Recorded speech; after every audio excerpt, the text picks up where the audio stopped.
জাতির জনক মহাত্মা গান্ধীর কংগ্রেসের সভাপতিত্ব, যেটা তিনি 100 বছর আগে এই বেলগাভিতে গ্রহণ করেছিলেন, তার সেই কংগ্রেস দলের সভাপতিত্বের 100 বছরের পূর্ণ লগ্নে আমরা সবাই সিডব্লিউসির অর্থাৎ কংগ্রেস ওয়ার্কিং কমিটির যে এক্সটেন্ডেড মিটিং হয় তাতে অংশগ্রহণ করতে এসেছিলাম এই বেলগাভিতে, কর্ণাটকের বেলগাভি শহরে। এই সভায় আসার কথা ছিল ভারতবর্ষের প্রাক্তন প্রধানমন্ত্রী ডাক্তার মনমোহন সিংয়ের, আসার কথা ছিল কংগ্রেস দলের প্রাক্তন সভানেত্রী সোনিয়া গান্ধীর। গতকাল যখন আমাদের সভা প্রায় সমাপ্ত, তখন জানতে পারলাম যে ডাক্তার মনমোহন সিং আসছেন না, তার শরীর ঠিক নেই, কিন্তু গোটা দিন তিনি খবরাখবর রেখেছেন। ঠিক একইভাবে জানতে পারলাম যে ম্যাডাম সোনিয়া গান্ধী তিনিও আসছেন না, তারও শরীরটা ভালো নেই।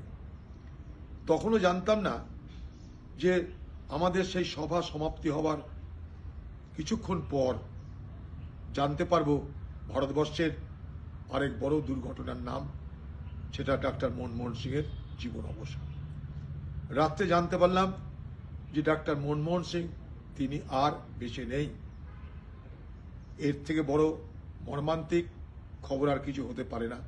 যাকে নিয়ে কালকে সভাতে আলোচনা হলো, সেই মনমোহন সিং রাত্রে আমাদের থেকে হারিয়ে গেলেন। এটা অত্যন্ত দুঃখের, অত্যন্ত বেদনার। ভারতবর্ষের রাজনীতিতে স্বাধীনতার পর ডাক্তার মনমোহন সিং এর নেতৃত্বে আমরা দেখলাম গোটা ভারতবর্ষ নামক দেশটার এক মৌলিক পরিবর্তনের ইঙ্গিত। আর্থিক উদারীকরণ করার মধ্য দিয়ে তিনি শুধু আমাদের দেশকে আর্থিক দিক থেকে শক্তিশালী করলেন তাই নয়, তিনি পৃথিবীতে প্রমাণ করে দিলেন যে ভারতবর্ষ একটা শক্তির নাম। আরম্ভ করে জার্মান, ইউরোপ সকলে মিলে যখন 2008 সালের আর্থিক সংকটে ভুগছিল, তখন ডাক্তার মনমোহন সিং এর পরামর্শ মতন যে ভারতবর্ষকে আর্থিক সংকটের থেকে মুক্ত করেছিলেন, তাকে উদাহরণ হিসেবে গ্রহণ করে তারা তাদের নিজ নিজের দেশে ইউরোপ, আমেরিকায় তারা পরিবর্তন সাধন করতে আরম্ভ করলেন। ডাক্তার মনমোহন সিং প্রমাণ করে দিয়েছিলেন যে আর্থিক সংস্কার এবং জনহিতকর কাজ, জনকল্যাণ কাজ একসঙ্গে করা যায়। সংস্কার মানে জনকল্যাণের বিরোধিতা নয়, তাই সংস্কারের সঙ্গে সঙ্গে আর্থিক সংস্কার এবং জনকল্যাণমুখী কাজ একসঙ্গে করার নমুনা তিনি পেশ করলেন। যে ডাক্তার মনমোহন সিংকে বারাক ওবামা বলেছিলেন উনি আমাদের সকলের গুরু, যে ডাক্তার মনমোহন সিংকে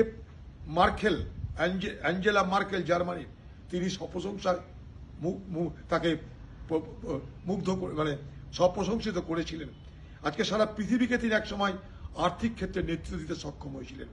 ভারতবর্ষের সঙ্গে ইউরোপ এবং আমেরিকার যে দূরত্ব ছিল, বিশেষ করে পারমাণবিক বোমা বিস্ফোরণের পর যে নিউক্লিয়ার অ্যাপার্থিড, অর্থাৎ আমাদেরকে প্রযুক্তি দেওয়া হচ্ছিল না, টেকনোলজিক্যাল ডিনায়ালের রেজিমে পড়ে গেছিলাম আমরা, অর্থাৎ আমেরিকা, ইউরোপ সবাই আমাদের সঙ্গে পারমাণবিক কোন রকম সম্বন্ধ রাখতে চাইছিল না, যেটাকে বলা হয় নিউক্লিয়ার অ্যাপার্থিড।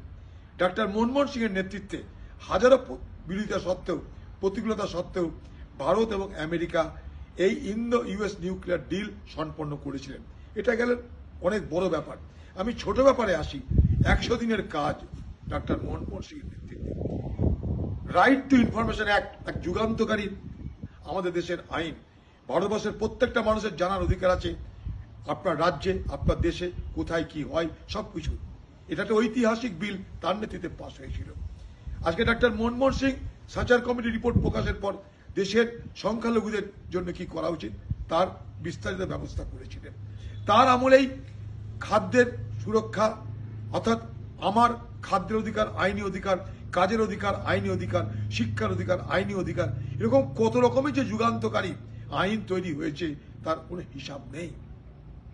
তার আমলেও এই ভারতবর্ষে বোম্বেতে সন্ত্রাসবাদী হামলা হয়েছিল, তারপরেও কিন্তু আমাদের দেশ প্রমাণ করে দিয়েছিল বিশ্বের কাছে যে পাকিস্তান হামলাকারী, তাই পাকিস্তানের বিরুদ্ধে সারা বিশ্বের জনমতকে তিনি গঠন করেছিলেন।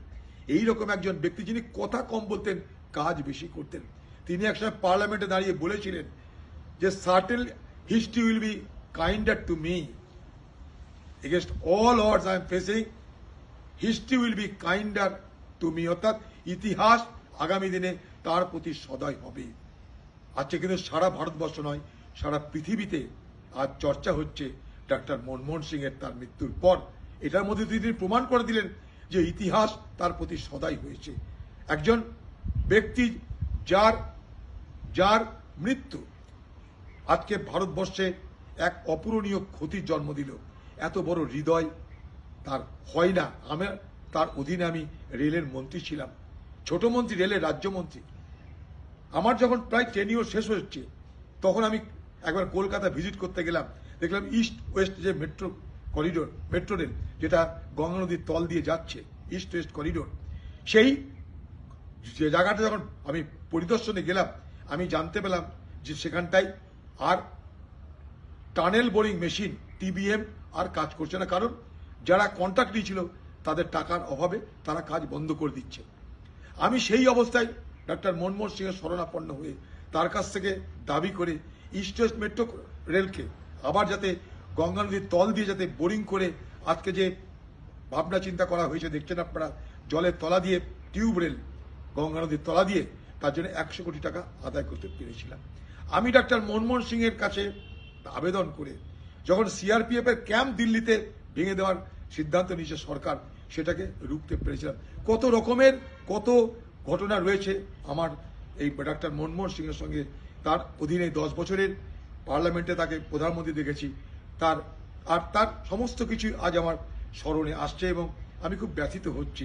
ডাক্তার মনমোহন সিং একজন সৎ ব্যক্তিত্ব, যিনি রাজনীতি করার জন্য রাজনীতি করেননি, দেশ এবং মানুষের সেবায় যিনি ব্রত ছিলেন।